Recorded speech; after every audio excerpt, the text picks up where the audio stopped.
The warm amber glow of neon signs cast long shadows across the worn wooden floor of O'Malley's bar, a small-town establishment where locals gathered to share stories, drown sorrows, or simply escape the monotony of everyday life.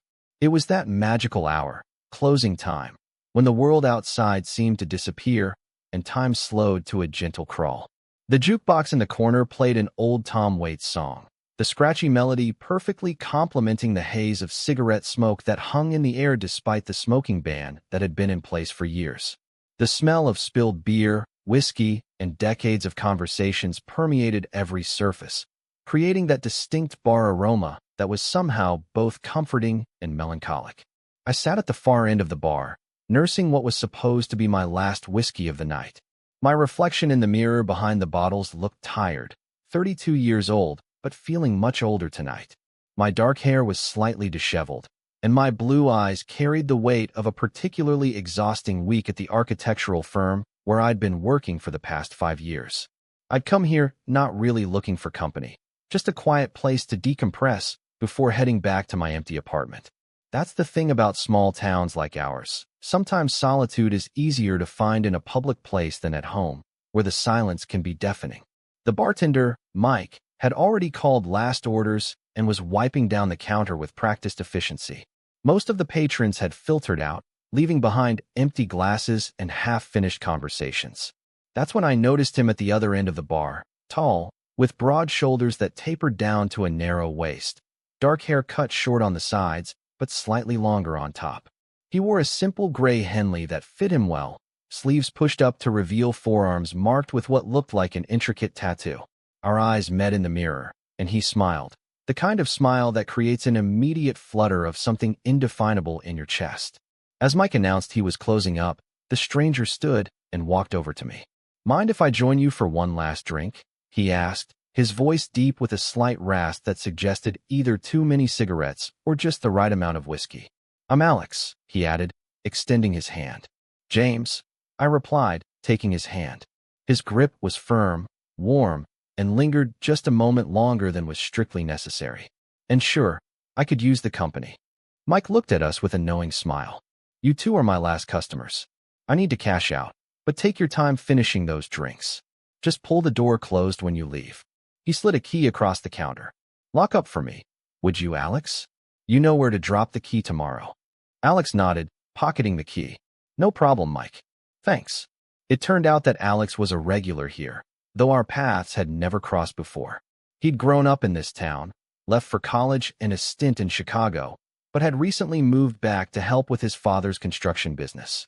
We talked easily, the conversation flowing naturally from work to movies to music, discovering shared interests and laughing at each other's jokes. There was an undeniable chemistry between us, a subtle electricity that charged the air with each exchanged glance or accidental brush of hands. As the night deepened, Mike finished his closing duties, said good night, and disappeared through the back door, leaving us alone in the bar. Alex stood up, walked to the front door, and with a deliberate motion, flipped the sign from open to locked. The soft click of the deadbolt sliding into place seemed to echo in the now empty bar. He turned to me, his expression a mixture of confidence and vulnerability that made my heart race. "So," he said, walking back slowly. "It's just us now." The moment hung between us, heavy with possibility. I felt a strange mix of nervousness and excitement, like standing at the edge of a cliff, knowing the leap would be both terrifying and exhilarating. There's something uniquely intimate about being alone with someone in a space usually filled with people, as if the walls themselves were holding their breath, waiting to see what would happen next. "You know," Alex said, sliding back onto the bar stool next to mine, now sitting closer than before, "I've seen you around town a few times. At the farmer's market last month, and once at that coffee shop on Elm Street. I wanted to introduce myself, but the timing never seemed right. I was surprised and oddly flattered that he'd noticed me before. Really? I don't remember seeing you, and I think I would have remembered." He laughed, a warm sound that seemed to fill the empty space around us. "I'm pretty forgettable in a crowd," he said, though nothing could be further from the truth. There was something magnetic about him, not just his physical appearance, but the way he carried himself, the thoughtfulness behind his eyes. "So why tonight?" I asked. What made you finally come over? Alex's fingers traced patterns in the condensation on his glass. Honestly, I saw you sitting here alone, looking like you were carrying the weight of the world, and I thought maybe we both could use some company. Plus, he added with a slightly mischievous smile, closing time has a way of making people braver than they might otherwise be. There's truth in that statement that resonates with anyone who's ever found courage in the late hours. The day's responsibilities have ended, tomorrow's haven't yet begun, and in that liminal space, possibilities seem more accessible. It's why so many significant connections happen in these stolen moments, when the world narrows down to just two people and the barriers we normally maintain start to lower. Our conversation deepened as we shared more personal stories. I told him about my parents' divorce when I was 12, how it had shaped my cautious approach to relationships. He spoke about losing his mother to cancer 3 years ago, which had prompted his return to town. There were moments of comfortable silence between topics, the kind that feel natural rather than awkward, where we just sip our drinks and exist in each other's presence. You know what I miss about Chicago? Alex said after one such pause. The anonymity. In a city that size, you can reinvent yourself daily if you want to. Here, everyone knows your business before you do. I nodded in understanding. That's the double-edged sword of small towns. The community can be incredibly supportive, but there's also no hiding. Every triumph and failure has an audience. Exactly, he agreed, leaning in slightly. Like right now, by tomorrow afternoon, half the town will probably know we were the last two people in O'Malley's tonight. The implication hung in the air between us. Would it matter? What exactly would people assume? And more importantly, would their assumptions be correct? As if reading my thoughts, Alex's hand moved across the bar to rest near mine. Not quite touching, but close enough that I could feel the warmth radiating from his skin. Does that bother you? He asked, his voice softer now. I considered the question carefully. In the 5 years since moving here after college, I'd been careful about my personal life. Not hidden exactly, but private. Small towns can be complicated places for relationships that don't fit the expected mold. But looking at Alex, I realized I didn't care much about what anyone might say. No, I answered honestly. It doesn't bother me. Something shifted in that moment, a decision made without words. Alex's hand moved those final few centimeters to cover mine, his thumb gently stroking across my knuckles. The simple touch sent electricity up my arm and down my spine. It's remarkable how something so small can feel so significant, how the brush of skin against skin can change the entire atmosphere of a room. I should probably tell you, he said, his eyes never leaving mine, that I've been wanting to do that all night. I turned my hand under his so our palms met, fingers intertwining. I'm glad you finally did. We talked more, our bodies gradually shifting closer, the conversation punctuated by longer silences and more frequent touches. A hand on an arm to emphasize a point, knees touching under the bar, the occasional brush of fingers through hair. There's a beautiful choreography to these moments of growing attraction, a dance of advance and response, each movement testing and confirming mutual interest. Alex stood up suddenly, still holding my hand. Come on, he said, pulling me gently to my feet. Let's sit somewhere more comfortable than these bar stools. He led me to a booth in the corner, the leather seats worn but soft from years of use.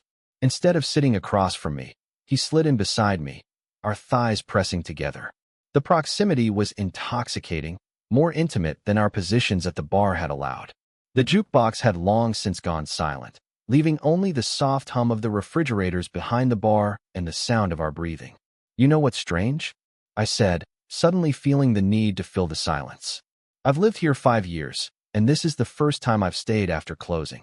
Alex smiled, his arm moving to rest along the back of the booth behind me.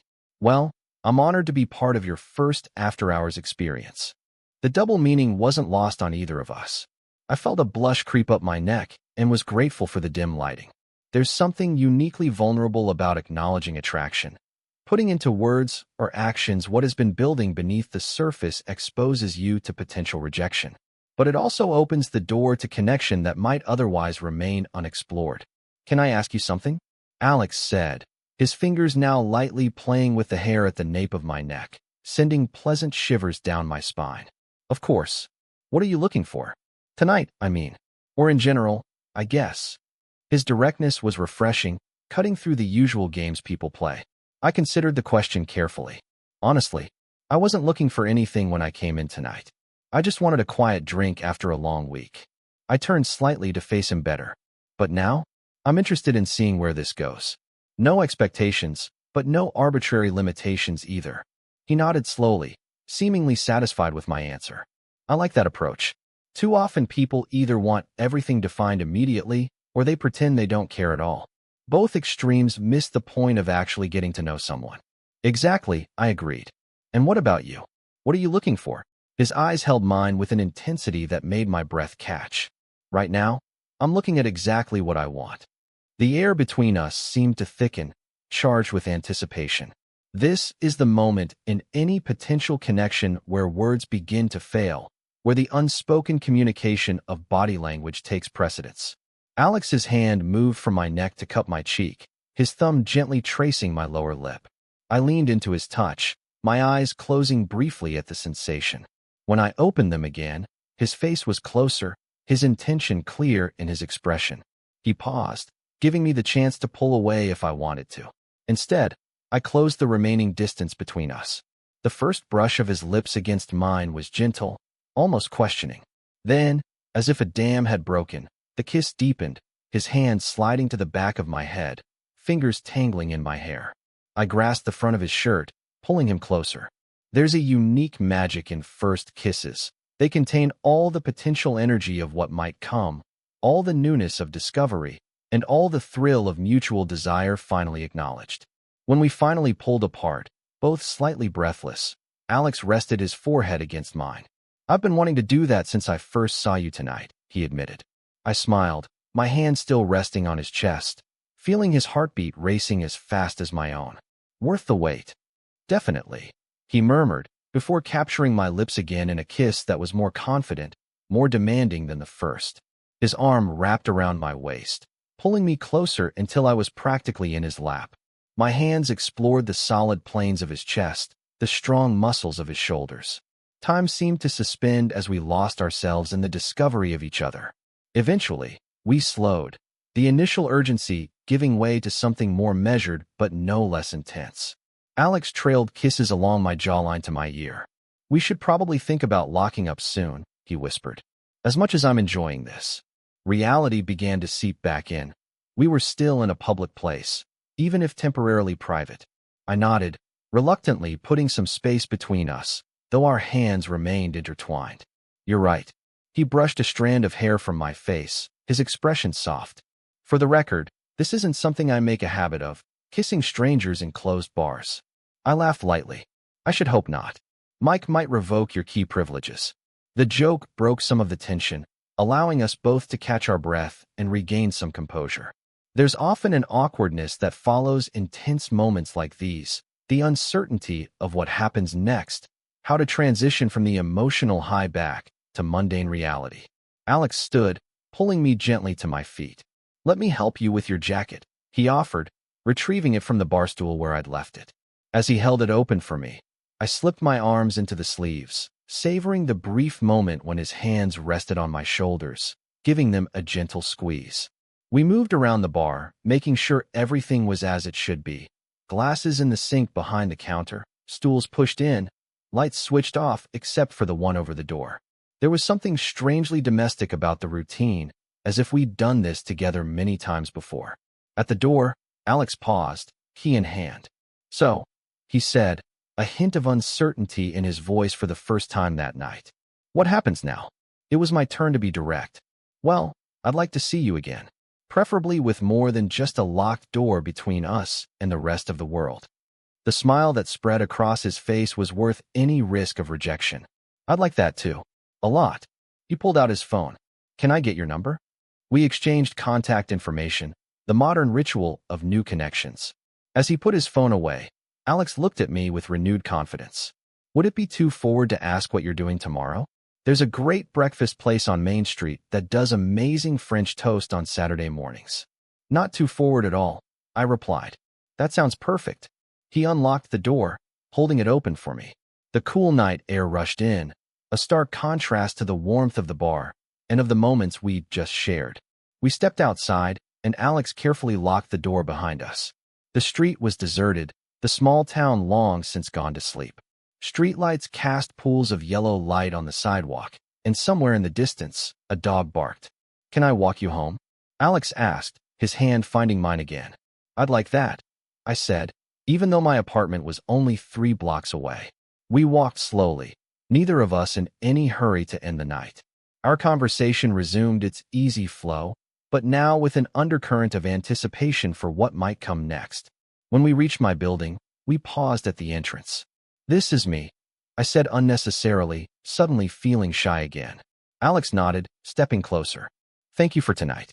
For staying after closing, for talking with me, for—" He trailed off, his eyes dropping to my lips. "For kissing you back?" I finished for him, smiling. "Especially for that part," he agreed, leaning in to press one more soft kiss to my lips. "I'll see you tomorrow, 10 o'clock at Maggie's breakfast bar." "I'll be there," I promised.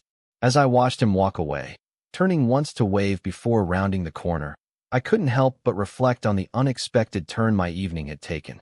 I'd gone to O'Malley's seeking solitude and instead found connection. There's a beautiful unpredictability to life that we often forget in our structured routines. How a simple decision to have one last drink can lead to possibilities you never anticipated. I climbed the stairs to my apartment, the memory of Alex's kisses still tingling on my lips. Tomorrow would bring a new chapter, the beginning of whatever this might become. Maybe just a pleasant memory, maybe something more enduring. Either way, I was grateful for the magic that can happen when a handsome stranger flips a sign to locked and turns with intention in his eyes. As I drifted off to sleep that night, I thought about how the most meaningful connections often come when we least expect them. Not when we're desperately searching, but when we're simply open to the possibility that something wonderful might be waiting just around the corner, or perhaps at the other end of a bar at closing time. Total_char_count, 17,892.